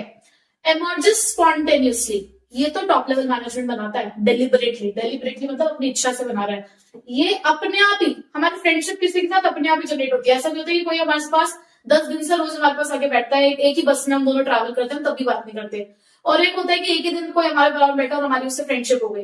तो इस स्पॉन्टेनियसली अपने आप अराइज होता है, ये कोई डेफिनेट स्ट्रक्चर नहीं है। यहाँ पर हम स्ट्रक्चर्स फॉलो करते हैं, जैसे डिविजनल और फंक्शनल स्ट्रक्चर आपने पढ़ा वो हम यहाँ फॉलो करते हैं, लेकिन यहाँ ऐसा कोई भी स्ट्रक्चर नहीं है। यहाँ एग्जाम्पल मैंने तो आपको दे ही दिया है। उसके अलावा क्या होता है कि कई बार ऑर्गेनाइजेशन के लोग संडे को जाके क्रिकेट मैच खेल रहे हैं कैंटीन में बैठ के खाना खाते हैं या फिर कोई मूवी देखने के लिए चले जाते हैं एक साथ, तो वो इनफॉर्मल का ही एग्जाम्पल है। एडवांटेज क्या है, कई बार ना अगर हमें कोई इंफॉर्मेशन स्प्रेड करनी हो तो इनफॉर्मल एक बहुत अच्छा जरिया है कम्युनिकेशन को स्प्रेड करने का। तो यहाँ फास्टर स्प्रेड ऑफ कम्युनिकेशन होता है। कई बार अगर हमें किसी चीज का इवन फीडबैक जानना हो, जैसे कि कोई नई पॉलिसी कंपनी लेकर आने जा रही है और वो चाहती है कि अपने एम्प्लॉयज का मुझे फीडबैक चेक करना है, तो हम क्या करेंगे, अपने इनफॉर्मल में उसको कम्युनिकेट कर देंगे। हमारा जो पर्सनल ग्रुप बना हुआ है उसमें उस चीज के बारे में बातचीत करना शुरू कर देंगे, जिससे लोगों का फीडबैक मिलेगा। अगर पॉजिटिव फीडबैक मिलता है तो फिर उसको इम्प्लीमेंट भी कर दिया जाता है। ठीक है, फुलफिल द सोशल नीड्स, वही वाली बात की, देखो यहाँ कुछ चीजें प्रॉपर फॉलो नहीं हो रही है, यहाँ पर कुछ चीजें पूरी नहीं हो रही है, यहाँ कुछ ऐसी बातें हैं जो नहीं कह पा रहा है एक एम्प्लॉय, तो वो यहाँ आकर अपने सोशल नीड को, उस इंटरेक्शन को, उस अपनेपन को, उस बिलोंगिंगनेस को यहाँ आके हासिल करता है। ठीक है, और ऑब्वियसली अगर इनफॉर्मल मिल गया है और एक बंदा खुश है तो आपके ऑब्जेक्टिव्स पूरे आसानी से अचीव हो जाएंगे। तो इसका सबसे बड़ा जो डिसएडवांटेज है वो है स्प्रेड ऑफ रूमर्स। अब भाई यहाँ पे अफवाहें बहुत जल्दी फैलती हैं। अगर एक दिन आपने अपने बॉस को किसी उसकी सेक्रेटरी के साथ देख लिया कहीं बाहर जाते हुए या फिर वैसे कहीं बातचीत करते हुए देख लिया, इमीडिएटली रूमर्स क्रिएट हो जाते हैं कि हाँ देयर इज समथिंग। तो यहाँ पर इस तरीके की अफवाहें बहुत जल्दी फैलती हैं, तो आप बहुत भी ज्यादा ट्रस्ट नहीं कर सकते किसी इनफॉर्मल ऑर्गेनाइजेशन के बारे में। कोई एक पर्टिकुलर पर्सन कुछ सुन के आया है बाहर से, अब वो सुन के कुछ हो रहा, वो बात कुछ और कर रहे थे, आपको कुछ लगा, उसने आगे जाके ग्रुप में कुछ और बता दिया, तो इससे क्या होता है कि बहुत ज्यादा मिसअंडरस्टैंडिंग भी क्रिएट हो जाती है। दूसरा, रेसिस्टेंस टू चेंज। अब कई बार क्या होता है ना कि जब लोगों की यारी दोस्ती होती है ना, तो यारी दोस्ती कई बार इतनी स्ट्रांग हो जाती है ऑर्गेनाइजेशन के अंदर कि वो ऑर्गेनाइजेशन में भारी पड़ने लगती है कि जब भी कोई चेंज आता है तो वो अपनी एक टीम बना लेते हैं, इस चेंज को लाने नहीं देना। रेसिस्टेंस का मतलब क्या होता है, अपोजिशन, कि हम मिलकर ग्रुप में आ जाते हैं तो ये कैसे पॉलिसी इंप्लीमेंट कर लेंगे या कैसे ये वाला रूल आ जाएगा। तो कई बार रेसिस्टेंस मिलना शुरू हो जाता है चेंजेस के लिए, कि लोग चेंज को एक्सेप्ट नहीं करना चाहते। क्यों? क्योंकि वो स्ट्रांग हो गए एज अ ग्रुप, और ऐसा ग्रुप ऑर्गेनाइजेशन के लिए भारी है, गलत है। तो कई बार लोग अपने ग्रुप इंटरेस्ट के लिए ऑर्गेनाइजेशनल इंटरेस्ट को भूल जाते हैं। भाई जिसके लिए तुम काम कर रहे हो आप उसे भूल गए। आपको जो लोग, जिस ऑर्गेनाइजेशन से आपको वो दोस्त मिले, उन दोस्तों का ऐसा आपने ग्रुप बना लिया कि आप भूल गए कि आपको ऑर्गेनाइजेशन के लिए काम करना है, तो ये गलत है। तो ऐसी कुछ डिसएडवांटेजेस हमें इसमें देखने को मिल सकती है। आपने पढ़ लिया फॉर्मल और इनफॉर्मल ऑर्गेनाइजेशन, इसका डिफरेंस भी आपको करना है। ठीक है, बहुत बार इनका डिफरेंस भी पूछ लिया जाता है डायरेक्ट क्वेश्चन में, तो वो आपको प्रिपेयर करना है और इजी टॉपिक है। ठीक है, नेक्स्ट टॉपिक है डेलीगेशन। हमारे पास ये जो लास्ट के दो टॉपिक है, डेलीगेशन और डिसेंट्रलाइजेशन, आपको इन्हें बहुत ध्यान से समझना है क्योंकि बहुत इंपॉर्टेंट टॉपिक है और बहुत ज्यादा चांसेस है कि इन दोनों में से एक ना एक पे आपको क्वेश्चन जरूर मिलेगा एग्जाम के अंदर, या तो डेलीगेशन या तो डिसेंट्रलाइजेशन। तो दोनों को आपको बहुत ध्यान से समझना है क्योंकि दोनों का लगभग जो मीनिंग है वो एक जैसा सही है, बट एक बहुत ही बड़ा डिफरेंस है दोनों के बीच में, जिससे आप ये पहचान पाओगे कि डेलीगेशन क्या है और डिसेंट्रलाइजेशन क्या है। देखो, डेलीगेशन और डिसेंट्रलाइजेशन दोनों का ही मतलब होता है अथॉरिटी दूसरों को सौंप देना, बट उस अथॉरिटी को सौंपने का जो स्कोप है वो किसका वाइडर है, किस तरीके से अथॉरिटी को सौंपा जा रहा है दोनों कॉन्सेप्ट में, यही इन दोनों कॉन्सेप्ट के बीच का मेजर डिफरेंस है। इससे पहले हम डेलीगेशन पढ़ लेते हैं, फिर उसके बाद में आपको बताऊंगी डिसेंट्रलाइजेशन और डेलीगेशन कैसे अलग अलग है। ठीक है, तो देखिए जरा, डेलीगेशन का मतलब होता है the downward transfer of authority from a superior to his immediate subordinate, यानी कि जब एक सुपीरियर अपने इमीडिएट सबऑर्डिनेट को अपनी अथॉरिटी ट्रांसफर करता है, डेलीगेशन कहा जाता है। और ये कैसी transfer of authority? Downward. Downward का मतलब क्या है कि अथॉरिटी ट्रांसफर की जा रही है जस्ट अपने इमीडिएट सबऑर्डिनेट को। जैसे मैं बहुत ही सिंपल से एग्जांपल लूं, क्योंकि हम यहाँ पर एक स्कूल के एग्जांपल लेते हुए आए हैं अब तक पूरे चैप्टर में। तो जैसे एक क्लास टीचर अगर अपना थोड़ा सा काम, जैसे क्लास टीचर क्लास में मॉनिटर बनाती है कि in the absence of the teacher वो मॉनिटर क्लास में डिसिप्लिन मेंटेन करने का काम करेगा, और थोड़ा बहुत जो बैंक का काम है, लाइक कई बार क्या होता है कि हमें बच्चों की यूनिफॉर्म चेक करनी है, हमें बच्चों के रजिस्टर्स का रिकॉर्ड मेंटेन करना है कि कितने बच्चे आज लेकर आए हैं, कितनों की चेक है कॉपी, तो कई बार ये सब काम हम एक बच्चे को सौंप देते हैं क्लास में। दैट मीन्स हमने अपनी थोड़ी सी पावर उस बच्चे के हाथ में दे दी। तो लाइकवाइज ऑर्गेनाइजेशन के अंदर भी ऐसा ही होता है कि आपका जो टॉप लेवल मैनेजमेंट है वो सारे काम खुद नहीं कर सकता या हर एक काम वो खुद नहीं कर सकता, तो वो अपने कुछ कामों को अपने मिडिल लेवल मैनेजर्स को सौंप देते हैं, जिससे उनका जो बर्डन है वो थोड़ा सा रिड्यूस हो सके। बट डेलीगेशन का जो स्कोप है वो लिमिटेड है। क्यों लिमिटेड है? क्योंकि यहाँ पर जो अथॉरिटी डेलीगेट की जाती है वो सिर्फ और सिर्फ अपने इमीडिएट सबऑर्डिनेट तक ही है, यानी कि सिर्फ एक पर्सन तक ही आप उसको ट्रांसफर कर रहे हो।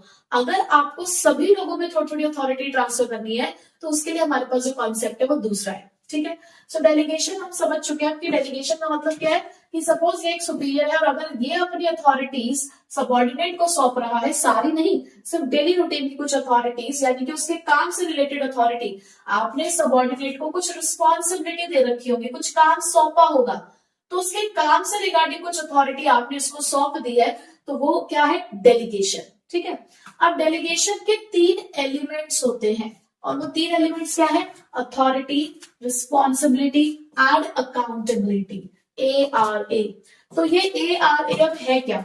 सबसे पहले मैं बात करूं अगर अथॉरिटी की, तो authority is the right to command, यानी कि एक इंडिविजुअल का राइट कि वो कमांड कर सकता है, उसके पास एक पावर है, उसकी पोजीशन उसको कुछ पावर देती है जिससे वो किसी थर्ड पर्सन को उसकी पोजीशन, उसकी जॉब पोजीशन उसे पावर देती है कि वो अपने जस्ट इमीडिएट सबऑर्डिनेट को कमांड दे सकता है। It is arises from the scalar chain. Yes, जो आप स्केलर चेन फॉलो करते हो वहीं से आपके जॉब पोजीशन की अथॉरिटी अराइज होती है। डिफरेंट जॉब पोजीशंस पे डिफरेंट अथॉरिटीज होती है and it flows from top to bottom, that is downward. सबसे ज्यादा अथॉरिटी किसके पास है? टॉप लेवल के पास, फिर उसके बाद मिडिल लेवल के पास और उसके बाद लोअर लेवल के पास। That means it flows downward. It determines the superior subordinate relationship. अब जिसके पास ज्यादा अथॉरिटी है वो सुपीरियर है, जिसके पास कम अथॉरिटी है वो उसका सबऑर्डिनेट है। दैट मीन्स इस अथॉरिटी से ही हमें पता चल रहा है the superior and subordinate relationship. क्या अथॉरिटी को हम किसी और को सौंप सकते हैं? डेलीगेट का मतलब क्या होता है? किसी को सौंपना। क्या अथॉरिटी डेलीगेट की जा सकती है? यस, अथॉरिटी डेलीगेट की जा सकती है। Next, the responsibility. अब रिस्पॉन्सिबिलिटी क्या है? Responsibility are the obligations, the duty to perform the assign task, यानी कि जो आपको टास्क दिया गया है ये आपका ऑब्लिगेशन, आपकी ड्यूटी बनती है, आपकी जिम्मेदारी है कि आपको उस काम को पूरा करना है। और ये रिस्पॉन्सिबिलिटी कहां से अराइज हुई? अथॉरिटी से। जितनी हमने आपको अथॉरिटी दी उतनी ही हमने आपको रिस्पॉन्सिबिलिटी दी है। And it flows upward. It flows upward क्यों? क्योंकि एक सबऑर्डिनेट अपने सुपीरियर को रिस्पॉन्सिबल होता है, यानी कि जब आप रिस्पॉन्सिबिलिटी की बात करते हैं तो आप ऐसे ऊपर देखते हैं। ऊपर देखने का मतलब क्या है कि आप अपने सुपीरियर को रिस्पॉन्सिबल हो कि हाँ, आपने जो हमें काम दिया, आपने जो हमें अथॉरिटी दी, उसके रिगार्डिंग रिस्पॉन्सिबिलिटी दी, वो काम हमने कर दिया है। और अथॉरिटी हमेशा रिस्पॉन्सिबिलिटी के बराबर होनी चाहिए। क्यों? क्योंकि अगर अथॉरिटी ज्यादा है, रिस्पॉन्सिबिलिटी कम है तो मिसयूज हो जाएगा, और अगर अथॉरिटी कम है, रिस्पॉन्सिबिलिटी ज्यादा है तो काम नहीं हो पाएगा। तो there should be a balance between authority and responsibility. क्या रिस्पॉन्सिबिलिटी को आप डेलीगेट कर सकते हो, यानी कि क्या अपनी जिम्मेदारी आप किसी और के कंधों पे डाल सकते हो? डाल सकते हैं, लेकिन पूरी तरीके से नहीं डाल सकते। यानी कि जिस तरीके से अथॉरिटी को पूरी तरीके से डेलीगेट किया जा सकता है, ऐसे रिस्पॉन्सिबिलिटी को डेलीगेट किया नहीं जा सकता। बात करते हैं अकाउंटेबिलिटी की। अब अकाउंटेबिलिटी का मतलब क्या है? Being answerable for the final outcome, यानी कि हमने आपको अथॉरिटी दी, उसी के रिगार्डिंग हमने आपको रिस्पॉन्सिबिलिटी भी दी, काम हो चुका है, अब जो रिजल्ट आया है अब आपको उसका जवाब देना है कि क्या आया है। अच्छा आया है तो भी आपकी अकाउंटेबिलिटी है, गलत आया है तो भी आपकी अकाउंटेबिलिटी है। यानी कि अब आप आंसरेबल हो कि ये जो आपने आउटकम दिखाया, हमें जो रिजल्ट आया है, फाइनल रिजल्ट, ये क्या है, क्यों है, कैसा है। यानी कि क्वेश्चंस जो है अब यहाँ आके अराइज हो सकते हैं। So accountability is being answerable for the final outcome. और ये कहां से निकलता है? रिस्पॉन्सिबिलिटी से। अगर आपके पास रिस्पॉन्सिबिलिटी थी तो अकाउंटेबिलिटी भी आप ही की बनती है। So it flows upward, it also flows upward, यानी कि आप अकाउंटेबल हो अपने सुपीरियर्स के लिए। ठीक है, वंस अथॉरिटी इज डेलीगेटेड, एक बार अगर आपने अथॉरिटी दे दी, रिस्पॉन्सिबिलिटी एक्सेप्ट कर ली, so one can't deny the accountability. तो जवाबदेही से आप बच नहीं सकते। आप ये नहीं कह सकते कि मैं तो नहीं, मैं क्यों बताऊं। अरे भाई, जब आपने जो जो हमसे मांगा हमने आपको दिया, आपको अथॉरिटी दी, रिस्पॉन्सिबिलिटी भी उतनी थी आपके पास, तो अब जवाब भी आपको देना पड़ेगा। और क्या आप ये जवाब किसी और से मांग सकते हो? अभी कह सकते हो काम तो मैंने किया, पूछो इससे। ऐसा नहीं हो सकता ना। आप ही के पास अथॉरिटी थी, आप ही के पास रिस्पॉन्सिबिलिटी थी, तो जवाब भी आप दोगे। So it can't be delegated at all. आप किसी और से नहीं कह सकते कि मेरी जवाबदेही ये देगा। ठीक है, तो these are the elements of delegation. उसके बाद आते हैं हम इंपॉर्टेंस ऑफ डेलीगेशन पर। देखो ये एक है इंपॉर्टेंट कॉन्सेप्ट, आपको इसको जरूर पढ़ के जाना है, इंपॉर्टेंस ऑफ डेलीगेशन को। तो अब हम पढ़ते हैं इंपॉर्टेंस ऑफ डेलीगेशन के बारे में, जिसमें फर्स्ट पॉइंट है इफेक्टिव मैनेजमेंट। अब देखो क्या होता है कि जब मैनेजर्स अपना डेली रूटीन वर्क डेलीगेट कर देते हैं अपने सबॉर्डिनेट को, तो उनके पास एक टाइम मिलता है कि वो उस टाइम को यूटिलाइज कर सकते हैं in the most important areas, यानी कि ऐसे जो मेजर डिसीजन मेकिंग है वो अपना टाइम वहां से निकालकर वहां पर यूटिलाइज कर सकते हैं।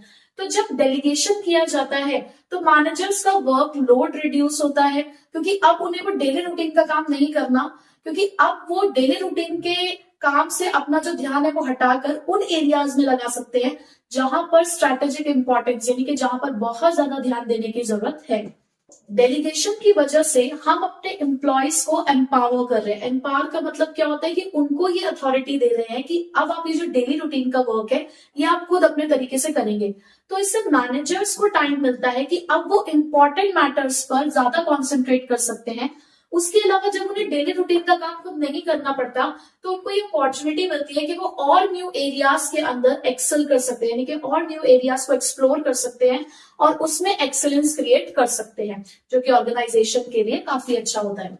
उसके बाद एम्प्लॉयज डेवलपमेंट। जब हम किसी एम्प्लॉय को पावर देते हैं, जब हम किसी एम्प्लॉय को अथॉरिटी देते हैं, तो बेसिकली हम उस एम्प्लॉय को चांस दे रहे हैं कि आप अपना टैलेंट, जो भी आपका छुपा हुआ टैलेंट था, आपकी छुपी हुई एबिलिटीज है, यानी कि लेटेंट एबिलिटीज है, आप उन्हें दिखा सकते हो। आप अलग अलग एरियाज में एक्सपीरियंस गेन कर सकते हो, अपना डेवलपमेंट कर सकते हो। क्यों? क्योंकि अब तक आप सिर्फ लोगों के इंस्ट्रक्शन पे काम कर रहे थे, अब हमने आपको कह दिया कि इस काम से रिलेटेड जो अथॉरिटी है वो आपके पास है, आप खुद करिए। तो इससे क्या होता है कि जो वर्कर्स होते हैं, जो एम्प्लॉयज होते हैं, वो उस काम से रिलेटेड एक्सपीरियंस को गेन करते हैं और आगे जैसे भी प्रॉब्लम्स आती है उनको सॉल्व करना सीख रहे होते हैं। तो इससे कहीं ना कहीं एम्प्लॉयज का डेवलपमेंट होता है, हमें फ्यूचर लीडर्स मिलते हैं। क्यों? क्योंकि हमें दिख रहा है कि जो उस रिस्पॉन्सिबिलिटी को अच्छे से हैंडल कर लेगा, तो कल को अगर हमें फ्यूचर मैनेजर्स की जरूरत होगी तो हमें दिख रहा है कि किसको हमें मैनेजर बनाना है। Next, the motivation of employees.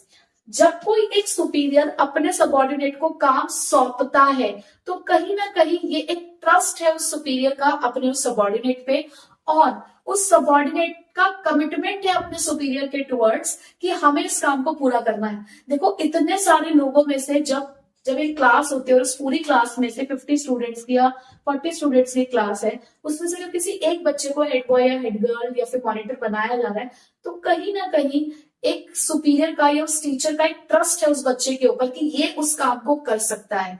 और उस सबॉर्डिनेट के अंदर भी एक फीलिंग आती है कि इतने सब में से अगर मुझे चूज किया गया है, दैट मीन्स जो सामने हमारा सुपीरियर खड़ा है, कहीं ना कहीं हमारा कमिटमेंट बनता है कि उन्होंने जो हमें रिस्पॉन्सिबिलिटी दी है उसे हमें पूरा करना है। तो वो मोटिवेट होते हैं अपने परफॉर्मेंस को इंक्रीज करने के लिए। ठीक है, तो ये मोटिवेशन का सोर्स भी है किसी भी एम्प्लॉय के लिए जब अथॉरिटी डेलीगेट की जाती है। उसके बाद फैसिलिटेशन ऑफ ग्रोथ। हम क्या करते हैं, डेली रूटीन का काम अपने एम्प्लॉयज को सौंप कर उनको ट्रेन कर रहे होते हैं बेसिकली, क्योंकि कल को सपोज करो हमें अपनी कोई न्यू ब्रांच ओपन करनी है और हमें वहां के लिए एक वर्कफोर्स चाहिए। हमारी जो ये वाली ब्रांच है ऑलरेडी बहुत ज्यादा ग्रो कर चुकी है, बहुत फेमस हो चुकी है मार्केट में, तो हम एक नई ब्रांच ओपन करने जा रहे हैं। अब जब हम एक नई ब्रांच अपनी ओपन करने जा रहे हैं तो उसके लिए हमें एक अच्छी ट्रेन्ड वर्कफोर्स चाहिए। तो हमने यहीं के लोगों को डेलीगेट कर करके अथॉरिटी सारा काम सिखा दिया है। तो अब जब हमें वहां पर ग्रो करना है तो हमारे पास यहाँ पे एक रेडी वर्कफोर्स है जिसको यहाँ से शिफ्ट करके हम वहां लेकर चले जाएंगे, क्योंकि यहाँ की ट्रेनिंग तो हम करते ही रहेंगे।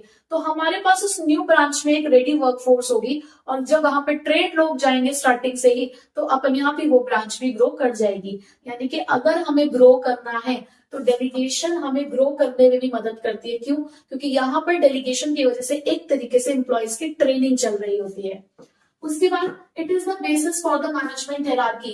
देखो अभी हमने यहाँ पे पढ़ा अथॉरिटी के अंदर कि ये जो अथॉरिटी रिस्पॉन्सिबिलिटी का रिलेशनशिप है ये हमें सुपीरियर सबॉर्डिनेट रिलेशनशिप देता है। यानी कि डेलीगेशन की वजह से ही सुपीरियर सबऑर्डिनेट रिलेशनशिप अराइज होते हैं, and which is the basis for our management hierarchy, यानी कि यही तो बेस है, यही तो ये बताएगा कि कौन किसका सुपीरियर है, कौन किसका सबऑर्डिनेट है। तो ये जो जॉब पोजीशंस डिस्क्राइब की जा रही हैं डेलीगेशन के अंदर, उसी से ही हमारी मैनेजमेंट हायरार्की बनती है।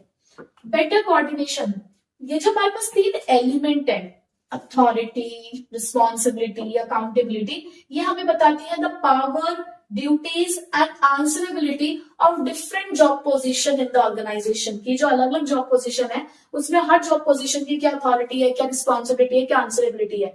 तो इससे क्या होता है, बेटर कोऑर्डिनेशन मेंटेन करने में हेल्प मिलती है, क्योंकि कोई ओवरलैपिंग नहीं हो रही है, कोई डुप्लीकेशन ऑफ एफर्ट्स नहीं हो रहे हैं, तो कोऑर्डिनेशन करना यहाँ पर आसान हो जाता है क्योंकि सब कुछ वेल डिफाइंड है। ठीक है, तो इस तरीके से डेलीगेशन ऑर्गेनाइजेशन हमारी बहुत मदद करता है। तो ये हमारी 6 इंपॉर्टेंस है। अब मैं आपको पढ़ाऊंगी डेलीगेशन, डिसेंट्रलाइजेशन और सेंट्रलाइजेशन के बीच का डिफरेंस, ये तीनों कॉन्सेप्ट है क्या।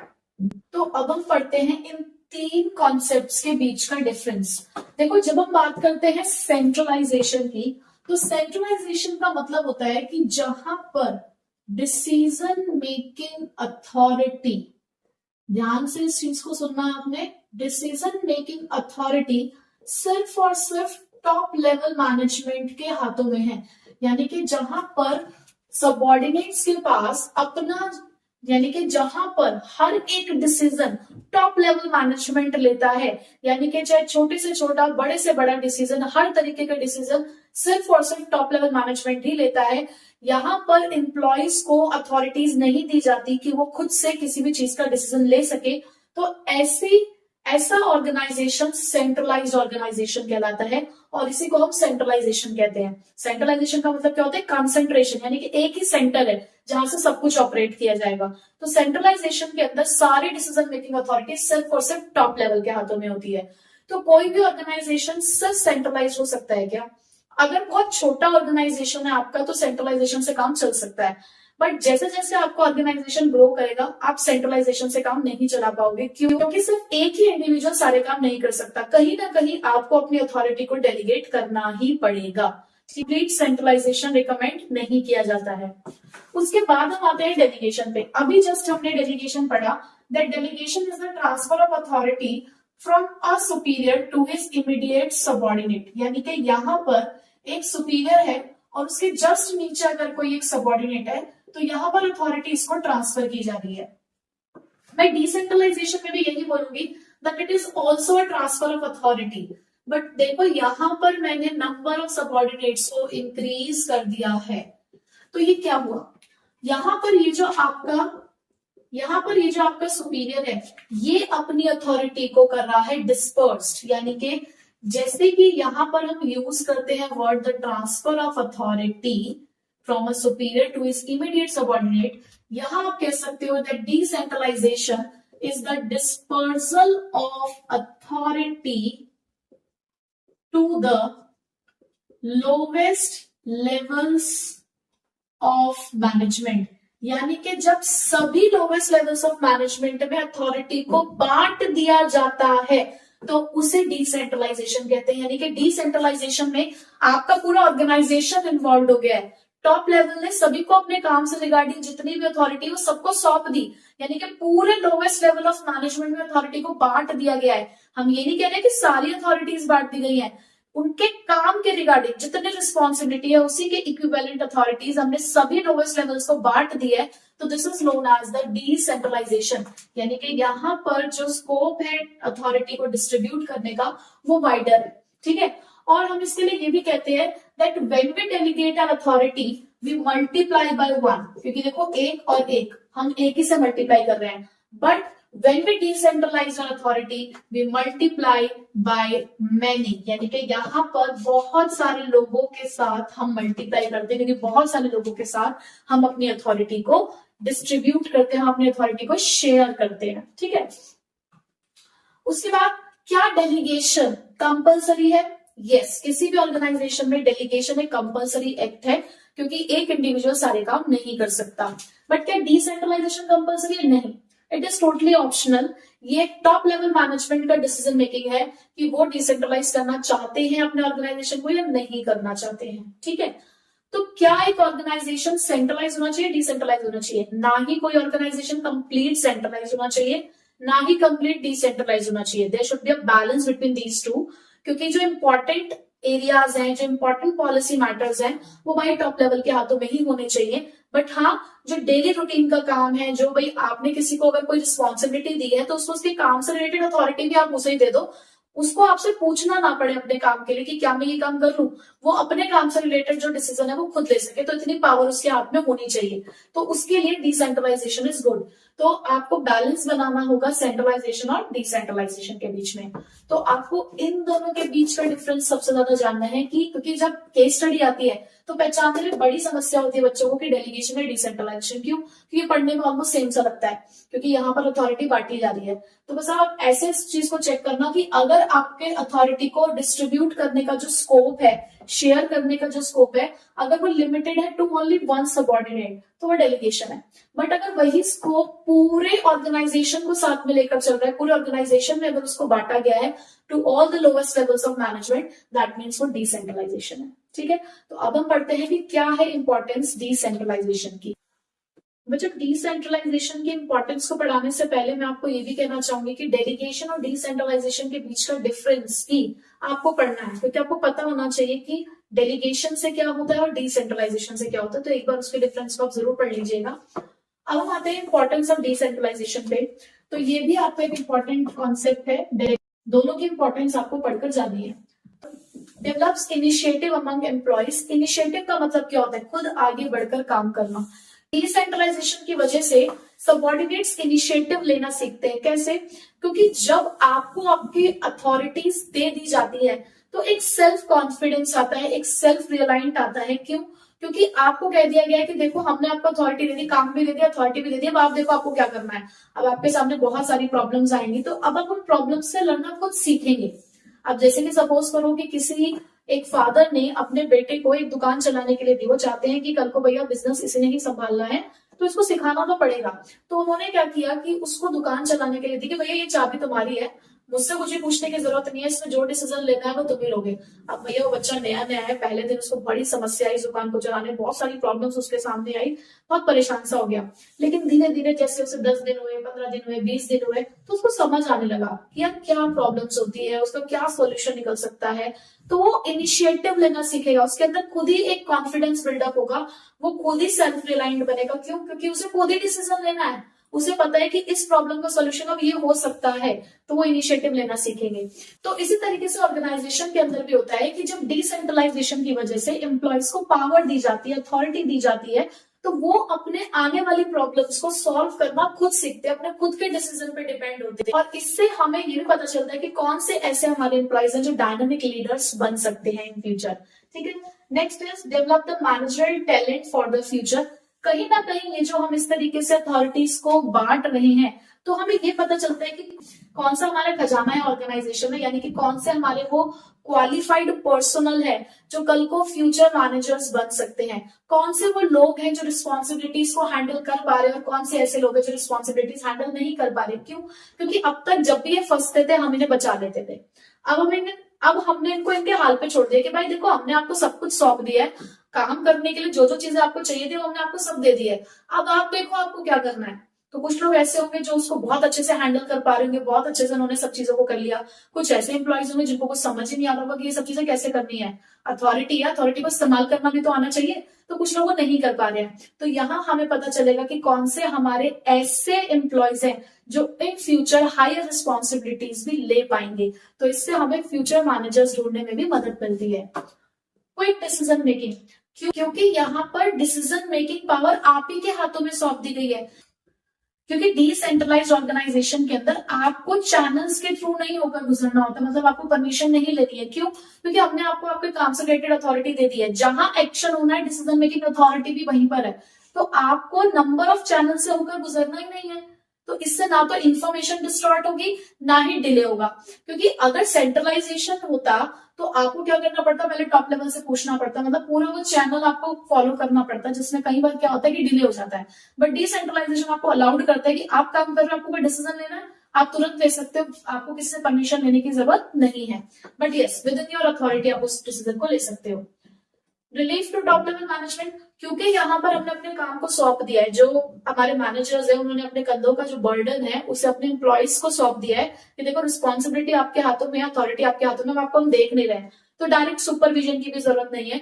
हमने आपको कह दिया कि जो करोगे आप करोगे, इसके रिजल्ट की फिर जिम्मेदारी भी आपकी बनती है, आंसरेबिलिटी भी आपकी है। तो यहाँ पर टॉप लेवल मैनेजमेंट को रिलीफ मिलता है कि उन्हें डायरेक्ट सुपरविजन नहीं करना, उनको रोज रोज उस चीज को देखने की जरूरत नहीं है, और अब अपना वो ध्यान जो इंपॉर्टेंट एरियाज है उसमें लगा सकते हैं। उसके बाद है फैसिलिटेट्स ग्रोथ। जब हम डिसेंट्रलाइजेशन यूज करते हैं तो उससे क्या होता है कि लोगों के बीच में कंपटीशन स्पिरिट आता है, एम्प्लॉयज के बीच में कंपटीशन स्पिरिट आता है, जिससे वो एक दूसरे से आगे बढ़ने की कोशिश करते हैं और प्रोडक्टिविटी को इंक्रीज करते हैं। और जब ओवरऑल ऑर्गेनाइजेशन की प्रोडक्टिविटी बढ़ती है तो ऑर्गेनाइजेशन की प्रोस्पेरिटी बढ़ेगी, क्योंकि उसके प्रॉफिट्स बढ़ेंगे, और प्रॉफिट्स का बढ़ना दोनों के लिए फायदेमंद है, ऑर्गेनाइजेशन के लिए भी और एम्प्लॉयज के लिए भी। तो इस तरीके से कॉम्पिटिटिव स्पिरिट आने की वजह से ऑर्गेनाइजेशन ग्रो करता है। उसके बाद हम बात करते हैं बेटर कंट्रोल की। देखो ये बहुत ही चैलेंजिंग टास्क है डिसेंट्रलाइजेशन के अंदर कंट्रोल करना, तो इसीलिए यहाँ पर बहुत ज्यादा अच्छे कंट्रोल सिस्टम इवॉल्व किए जाते हैं ताकि यहाँ पर जो कंट्रोल है उसको एस्टैब्लिश किया जा सके। क्योंकि देखो यहाँ पर हम आपको काम सौंप रहे हैं, हम अथॉरिटी भी दे रहे हैं, हम रिस्पॉन्सिबिलिटी भी दे रहे हैं, तो भाई आंसरेबिलिटी भी आपकी है। कल को अगर कुछ गड़बड़ होती है तो हम किसी से नहीं पूछेंगे, हम आपसे पूछेंगे कि आपके पास था ना सब कुछ, आपने ही डिसीजन लिया है, तो भाई आंसरेबिलिटी भी आपकी है। तो यहाँ पर जो बेटर कंट्रोल है उसको स्टैब्लिश किया जा सकता है। तो ये वाला पॉइंट ना उधर भी है, पर उधर बेटर कोऑर्डिनेशन है। तो कहीं बच्चा क्या करता है, कोऑर्डिनेशन इधर लिख देता है, कंट्रोल उधर लिख देता है। थोड़ा ध्यान से आपको पढ़ना है कि उधर बेटर कोऑर्डिनेशन है, इधर बेटर कंट्रोल है। ठीक है, तो इसी के साथ हमारा चैप्टर नंबर 5 हुआ कंप्लीट।